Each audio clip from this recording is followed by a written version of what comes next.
اللہ وبرکاتہ۔ الحمدللہ وحدہ والصلاة والسلام علی من لا نبی بعدہ، اما بعد فاعوذ باللہ السمیع العلیم من الشیطان الرجیم من حمدہ ونفخہ ونفثہ، بسم اللہ الرحمن الرحیم۔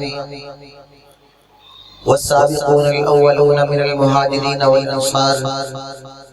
والذين اتبعوهم بإحسان رضي الله عنهم ورضوا عنه وأعد لهم جنات تجري تحتها الأنهار خالدين فيها أبدا رضي الله عنهم ورضوا عنه ذلك الفوز العظيم۔ ہر قسم کی حمد و ثنا، تعریفات، تقدیسات، بڑائی کی بڑائی اور اللہ ذو الجلال والاکرام کی عظمتوں کی بڑائی کے بعد درود و سلام سید الکونین رحمت للعالمین امام کائنات محمد کریم صلی اللہ علیہ وسلم کی ذات طیبہ مبارکہ پر، جن کو کائنات کے رب نے پوری دنیا کے لیے رہبر و رہنما، مقتدا و پیشوا، ہادی و معلم بنا کر مبعوث فرمایا ہے۔ یہی کو بالکل کم کر دی جائے۔ حضرات، آج معززین علاقہ، علماء کرام، سامعین و مکرمین کی موجودگی میں آج سیرت النبی کانفرنس میں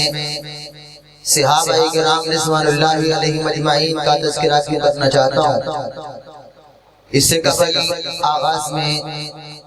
آپ نے سرور کائنات علیہ السلام کے چہرے کا تذکرہ سنا، سید الکونین کی شان و عظمت کا تذکرہ سنا۔ میں اپنی بات کو دلائل کے ساتھ مزین کرتے ہوئے سب سے پہلے کچھ تمہیدی نظریات آپ کے سامنے عرض کرنا چاہتا ہوں۔ امید کرتا ہوں کہ آپ لوگ چند لمحات پوری توجہ دیں گے تاکہ آج ہمارا بات کرنا اور آپ کا سننا اللہ ذو الجلال والاکرام فہم و تدبر کا اور اپنے عقائد اور نظریات کی اصلاح کا ذریعہ بنا دے۔ حضرات، ہم صحابہ کرام رضوان اللہ علیہم اجمعین کا تذکرہ کیوں کرتے ہیں؟ اس کی سب سے پہلی اور بنیادی وجہ یہ ہے کہ صحابہ کرام رضوان اللہ علیہم اجمعین کو اللہ ذو الجلال والاکرام نے امتحان لے کے پیغمبر کا ساتھی بنایا ہے۔ کائنات کے رب نے جن کو فرق کے امتحان لے کے 100/100 نمبر دے دیے ہوں، دنیا میں کسی فقیہ کو، کسی مفکر کو،